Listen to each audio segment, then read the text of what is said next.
Ahoj, vítám vás u dalšího videa. Dneska to budou, víceméně takový nakupovací video, ale první věc vám chci ukázat, co jsem dostala od vánočních víl. U té jedné už to vím, u té brněnské. To jsme se podívali všichni hned na sraze a jak se omlouvám, že asi trochu chrapím. A potom jsem dostala od Sylvie, nevím, jak je zvyklá, jaký lidi říkají. Takže když tak mi to může napsat do komentářů nebo někam.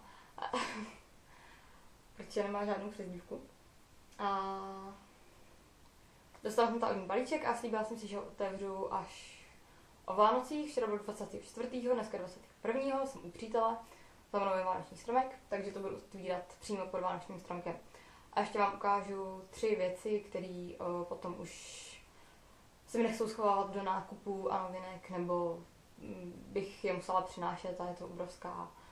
A jsou obrovský, takže to. Teď nevím, čím začít. Asi teda tím rozbalováním toho, co jsem myslela od vánoční víl. A zase nemůžu pít, tady se nemám. Přišlo mi to v bublíkový obálce, vidíte, tak je to polepený srdíčkama. Druhou stranu vám neukážu, protože jsou tam naše adresy, že logicky. Tak, se bojím, abych něco neudělala na tom uvnitř. A ještě jedna věc, objednala jsem si lachypek od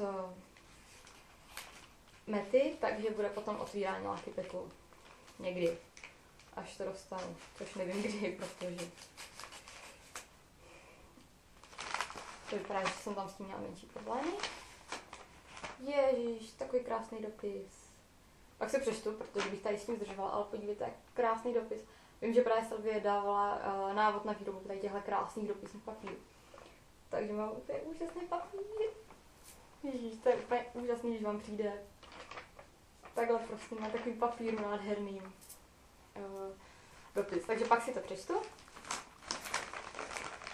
Tak, pak tu mám vizitku na oba 2 blogy od Domy i Sylvie. Určitě vám dám odkazy do infoboxu a zase je to dělané úplně ve stejným tom, jak ten dopis. Úplně super. A teďka co mi přišlo.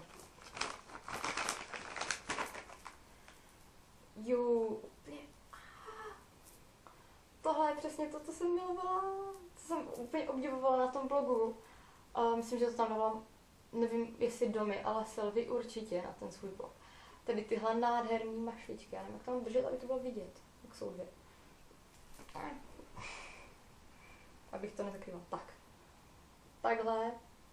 Takový ty mašličky do vlasů, jak si je takhle dáte. Je to úplně úžasný a vypadá to fakt krásně. To prostě se na to dívám, tak je vidět, že to je fakt prostě úplně úžasně udělaný. Že to má jako pomalu brandovou kvalitu a tak, takže to je úžasný. Tady je na tom ještě takhle srdíčko. Takže mě tím udělali strašnou radost. Je to moc krásný dárek. A hlavně vyráběný, že? Tož má mnohem větší cenu, než když si vezmete ty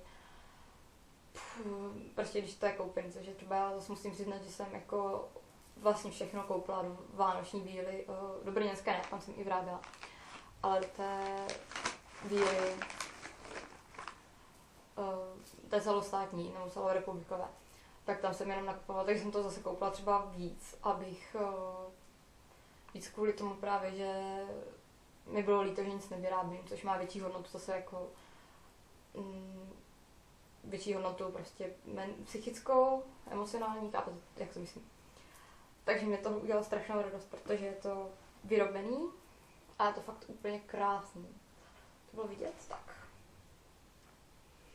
Určitě si to někdy dám, asi si to dám na sraz, když teďka pojedu v lednu na začátečnický sraz, i když tam jsem měla už vymyšlenou jednu.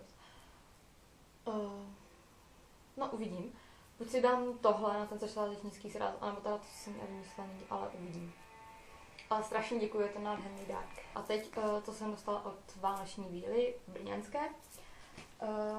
Dostala jsem to strašně moc jako dobrých věcí, takže mám pečený čaj, jahodové pohlazení a jsou tady i na tom nakreslený borůvky, to bude vidět. Tak. Takže si dneska večer udělám pečený čaj k tomu. Jo, v televize Králová řeč, musím to říct přítelem, to ještě neviděl. A byli jsme na tom na divadle, bylo to úžasný. Takže si udělám pěkně dneska večer k Králově řeči čajček. Pak nevím, proč všichni mi dávají čokolády. A já mám ráda, a zase dobrý, že všichni mi dávají tmavý čokolády, nebo aspoň hořký. Takže jsem dostala právě tmavou čokoládu od Lindt, což je fakt jako asi Geisha a Lindt jsou prostě moje dvě absolutně srdcový, takový běžně dostupný značky čokolády, který jako si můžu koupit běžně a jsou úplně úžasný.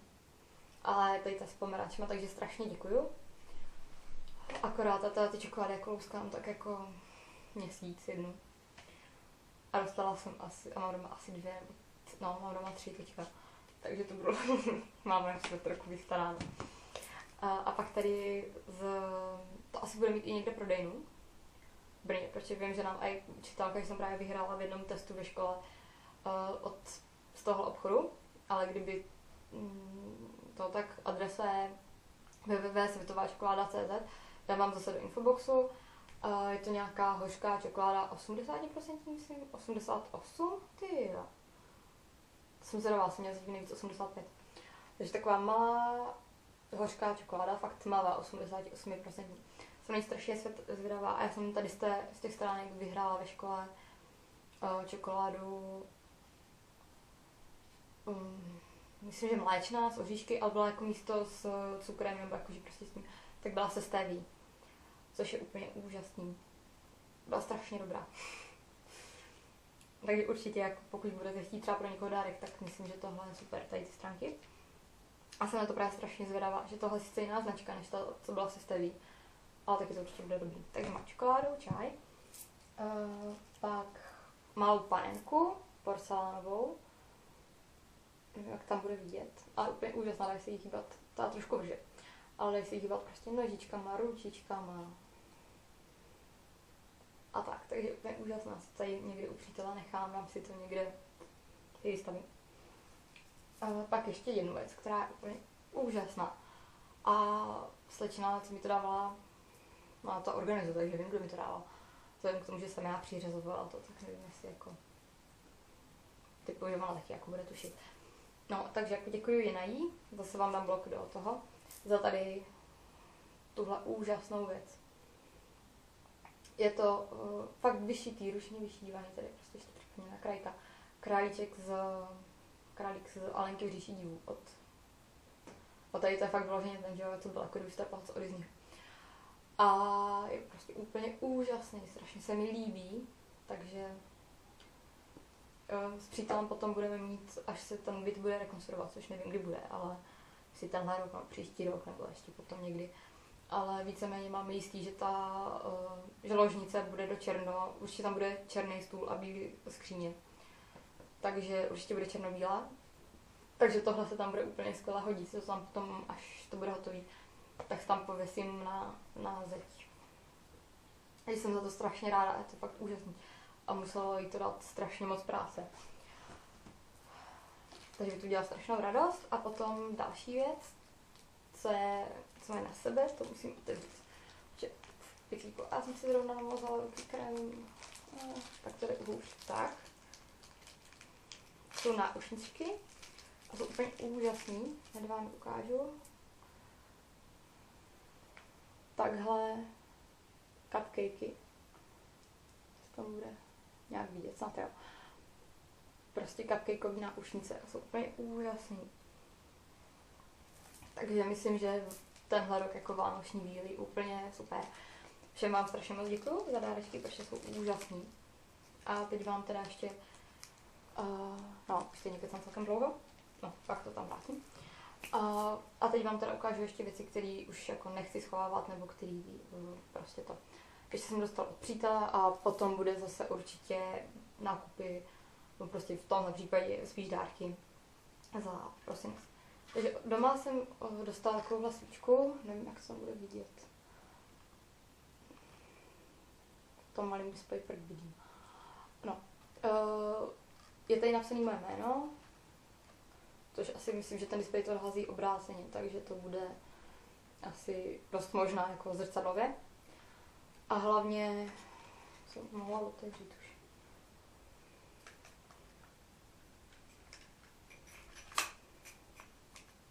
To bylo líp vidět. Tak. No, to bude lepší. Takže tady je moje jméno a hlavně to má takový jako krajkový vzory. Na tom je to bílá svíčka, je v tom červená svíčka, se prostě zapálí, takže to bude přes díry a přes to jméno jako, tak jako prosvětlovat. Pokusím si to vyfotit potom večer a dát to na blog, takže si večer zapálíme svíčku, dám si čajíček a bude to super. To mi dala teda taťka a právě už to chci jako začít používat, takže to nechci skladovat a tak. Takže to mám kalíček na svíčku a taky zase úžasná dekorace. Bude to vrhat prostě ty stíny, takže jsem z toho strašně nadšená. A teďka jednu věc jsme si koupili s přítelem, my si dárky budeme dávat až večer, ale protože je to velký, tak to jsme to nebalili.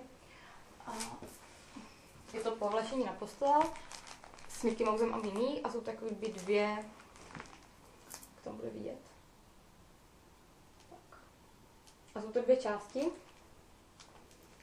Tady je vidět tady jenom jedna a já mu dávám Mickey Mouse, což je vidět tady na tom a on mi dává mít. Mělo by to mít vzadu,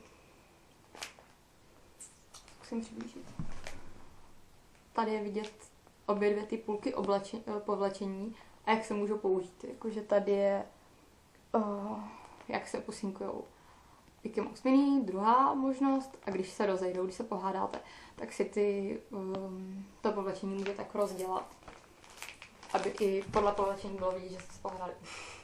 Je prostě úplně úžasná vychytávka. Takže si dávám povlečení s Mickey Mousem a Minnie, který jsme koupili v Lidlu, asi tam, myslím, to jedno stalo nějakých 400-500 stovek, myslím, že 400. Takže to není zase tak strašný a co jsem četla na internetu, tak ty povlečení a tak jakože vydrží celkem dost, takže z Lidlu. A potom tady mám další věc, kterou už prostě mám u přítele a už ji fakt nebudu přenášet, kdybych to šla potom doma nebo něco. Takže vám ukážu teďka, takže mě z záběru. Pojď. Si koupila takový obrovskýho medvěda, který má asi metr, nebo bylo napsané tam, že má metr. Koupila jsem ho za 300 v Kauflandu, když jsem tam byla nakupovat věci na pečení na cukroví. A prostě to byl přesně takový ten den, kdy máte prostě den blbec. Už ty Vánoce fakt nesnášíte. Prostě všechno jako musíte péct, balit dárky, zánět dárky, já nevím co všechno. Ještě jsem si skřípala jako zabouhla jako prst ve dveřích, takže jsem mě ještě strašně bolel prst. Nestíhala jsem, takže jsem tam šla úplně prostě vynervovaná do toho Kauflandu. A teď tam procházím a že teď tam mají ty hračky pro děti, jak jsou Vánoce. A mají tam prostě metrový plicháky. Tak jsem si přišla jako k tomu a podívala jsem se. A když to jen 300, tak jsem říkala, jo, tak uvidím, kouknu se. A prostě nějak jsem ho vzala jako tak a hned jsem si ho začala chovat. A prostě to bylo tak strašně uklidňující, že jsem věděla, že si ho vzít prostě musím. Za prvé jako ta cena je úplně úžasná a z druhé prostě to můj malý. Takže to jsou věci, co jsem vám chtěla ukázat teďka. Já jsem zase položím. A pak ho dám na jeho místo. To jsou teda věci, které jsem vám chtěla ukázat teďka. Je to teda vánoční bíla. Jednu věc, co jsem si koupila a 2 dárky. Tak, to je všechno. Pak bude ještě teda určitě nákupový video a rozbalování Lucky Packu. Takže těch videí teďka bude strašně moc. Tak doufám, že se máte hezky, uvidíte